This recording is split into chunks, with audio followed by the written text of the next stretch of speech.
Assalamu alaikum everyone. Welcome to my YouTube channel Mediville Pro. I hope you guys will be fine and doing great and enjoying your good lives. So today we are going to continue our session of denials management series. So as we were discussing different kind of denials in medical billing. So today we are going to discuss the denial number 1, that is going to be the patient not eligible for services on the date of service.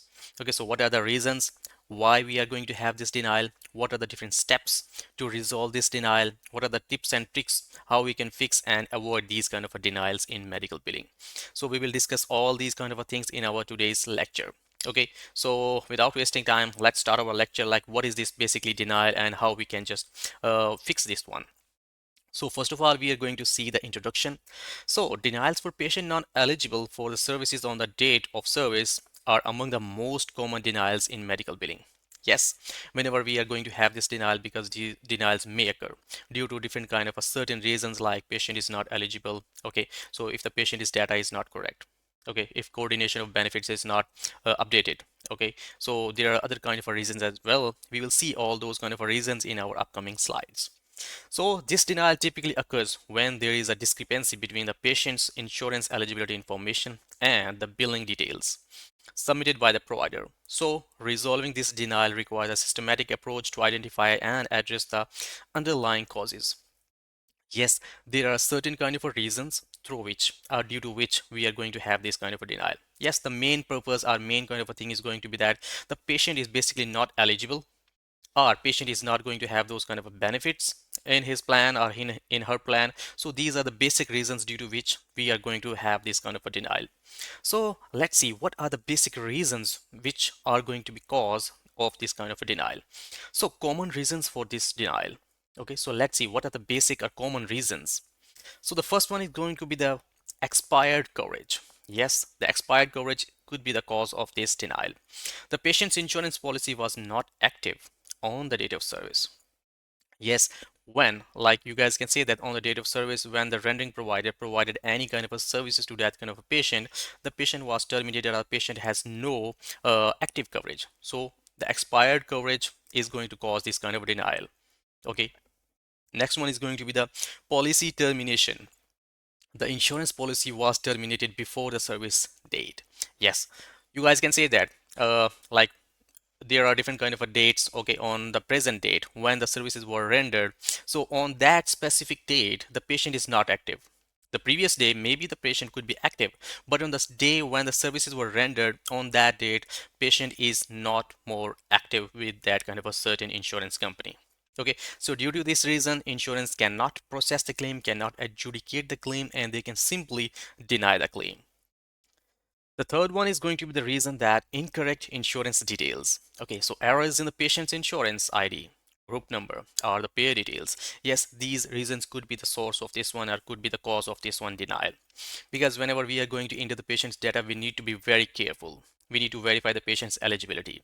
We need to verify that all the data which is added in our claim is correct one, like the patient's personal information, patient's registration, all that kind of insurance information. So all that kind of information should be carefully added in our medical billing softwares, and that should be accurate one too. So if these things are very correct one in a correct manner, in a correct arranged way, then we are not going to face this kind of a denial. But if there is a discrepancy, like patient's insurance ID number is incorrect, if the patient group number is incorrect, if the patient insurance is incorrect, then these kind of a denials can happen.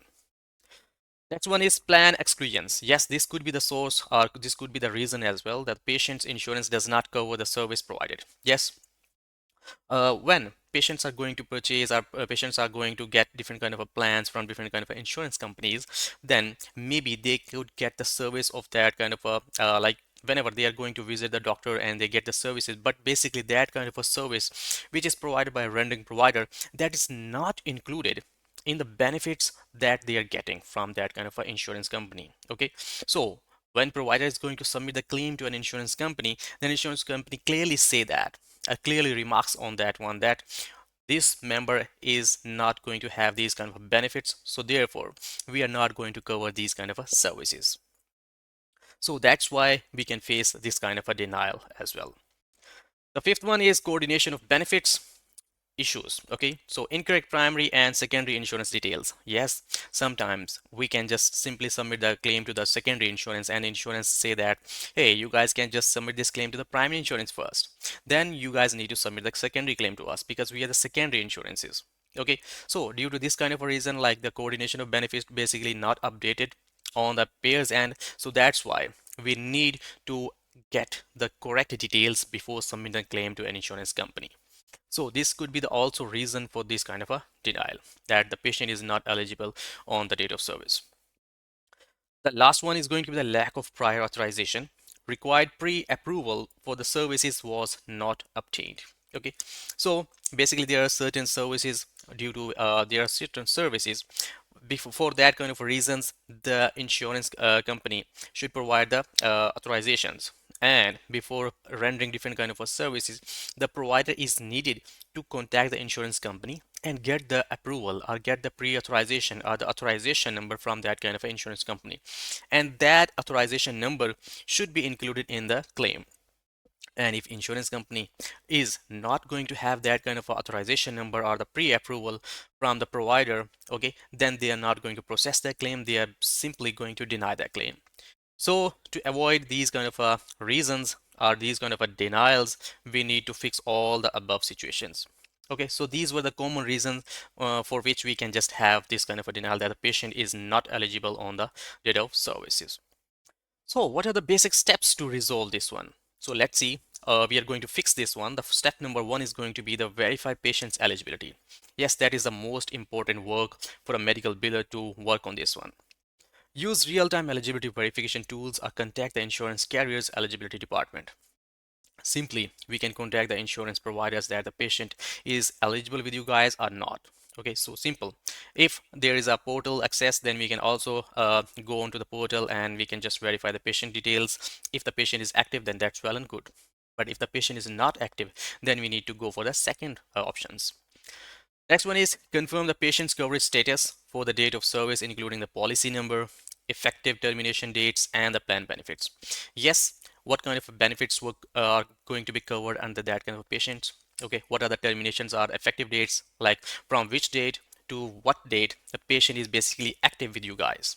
Okay, and you guys need to provide their patient's insurance ID number as well, so they can recognize that patient and provide you the basic details. Next, we can do cross-check the claim details. Review the patient's demographic and insurance information submitted on the claim. Ensure there are no typographical errors in the patient's name, date of birth, policy number, or the group number. Okay, so basically whenever we are going to have the demographic sheet or the face sheet, so we need to see that all the details added in that kind of face sheet are correctly added into our medical billing softwares. So when this kind of a thing is going to be happen, like we are going to add that kind of a things into our medical billing softwares, so then we will not be having this kind of a denial. Okay, so maybe there could be a human error, like we are going to add the patient's incorrect information, like maybe their patient's date of birth is incorrect, or the patient name is incorrect, like the first name or the last name is incorrect, or there is some sort of insurance ID incorrection. Then the main thing is going to be that verify patient eligibility. If you guys are going to verify the patient's eligibility, then this kind of a denial is not going to happen ever in your medical billing carrier. Okay, so always cross check the claim details. Next is contact the insurance provider. Call the payer's customer service line and inquire about the specific reasons for the denial. Okay, document the representative's name, reference number, and any instructions provided. Okay, so if we have this kind of a denial, like the patient is not eligible for the services rendered on that kind of a date of service, then we can simply call the insurance company representative. And when you are connected to the representative, you can just get the different kind of details, like what are the basic reasons you guys have just mentioned this kind of denial on that kind of a claim. Okay, so you guys can just call them and note all those kind of things. Okay, so representative name, call reference number, and all that kind of information which is provided, and they might be letting you that the patient COB is not updated, like the patient's coverage is expired, like the patient's policy number is incorrect. So these kind of reasons may be the cause of this kind of a denial. So always fix these kind of denials, and you guys can simply resubmit the claim after rectifying that kind of a denial. Okay, the step number 4 is obtain missing information. Like if the coverage was terminated, ask the patient for the updated insurance details. Simple. If the COB is the issue, verify correct order of the insurance payers and update the claim accordingly. Okay, so if you guys can simply contact back the patient. So that is the main reason. Whenever you are just going to collect the patient's information, then you guys need to have their contact number as well. So like whenever there is an issue, you guys can simply contact the patient and ask them, hey, your insurance is not going to cover the claim because you are not active with them on this date of service.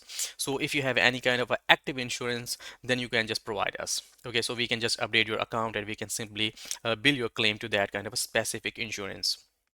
And if the COB is not updated, then you can simply make the primary insurance secondary and secondary insurance primary, or update that kind of insurance order in a arranged way. Okay, and simply resubmit the claim to the primary insurance first and secondary insurance second. Okay, so in this way, this kind of a thing can be always fixed. Okay, so this was the step number 4. The step number 5 is resubmit or appeal the claim. Correct the errors or update the insurance information. Attach supporting documentation such as eligibility verification screenshots or COB details. Submit an appeal if necessary, following the peers appeal guidelines. So that is most important, that whenever you are going to submit an appeal, you guys need to follow the peers guidelines. Okay, so sometimes they are going to only get the appeals via mail, sometimes they are going to get appeals via fax only. So you guys need to contact the representative before submitting an appeal to their you can say that to them. Okay, so and you guys also need to verify the attention as well. Okay, so resubmit whenever everything you guys can say that all these kind of things are fixed, or you have resolved that kind of there was a problem with the patient's insurance ID number, patient's personal information like the name was incorrect or the date of birth was incorrect. So after all that kind of rectifying those kind of errors, you guys can simply resubmit the claim, and insurance will process that claim, adjudicate that claim, and they will reimburse for the services that were rendered by your provider. So in this way, you guys can just follow all these steps to verify that kind of a things, and you guys can just fix your denial of patient not eligible. So what are the best practices to prevent these denials? So let's see. Proactive eligibility verification. Yes, that is the most important one. Whenever you are going to have a claim, you guys need to verify the patient's eligibility. So whenever you are going to just fix the patient's eligibility, simply you guys can just avoid this denial. Obtain accurate information. Okay, so you guys need to verify the patient eligibility first, then you guys can simply submit your claim. Okay, so always obtain the correct information. Next is patient communication. Yes, if there is a discrepancy, then you guys can simply contact back the patient. You guys can just get the correct information details from the patient directly and can update their account and simply then resubmit the claim. Coordination of benefits management. Yes, as I already mentioned, that we need to verify that who is their primary payer, who is their secondary insurance. So we need to fix the order, and then we need to submit the claim to the primary, then to secondary. Okay, the last one is train staff regularly. Yes, you guys need to update, or you guys need to adhere to the regulations, rules, all those kind of new policies, which payer is going to assign. Okay, so our staff should be trained one. So if we are going to follow all these kind of steps or best practices, then we can just prevent or avoid these kind of denials. Okay, so this was all about today's lecture, that how we can just fix the patients is not active on the date of service or coverage issues kind of a denial. So you guys can just simply follow all these steps and you guys can just simply fix this kind of a denial. So if you guys have any kind of questions, concerns, or any kind of a query regarding this claim, or you regarding this lecture, then you guys can just comment on this video. You guys can also WhatsApp me as well, or you guys can email me too. So inshallah, we'll meet in the next lecture with different kind of a denial. Basically, this is a denial series, so we will learn different kind of a denials and how we guys can just fix all these kind of a denials. Okay, so inshallah, we'll meet in the next lecture. Till then, take care of yourself and of your family, and do remember me in your kind prayers. Take care. Allah Hafiz. Goodbye.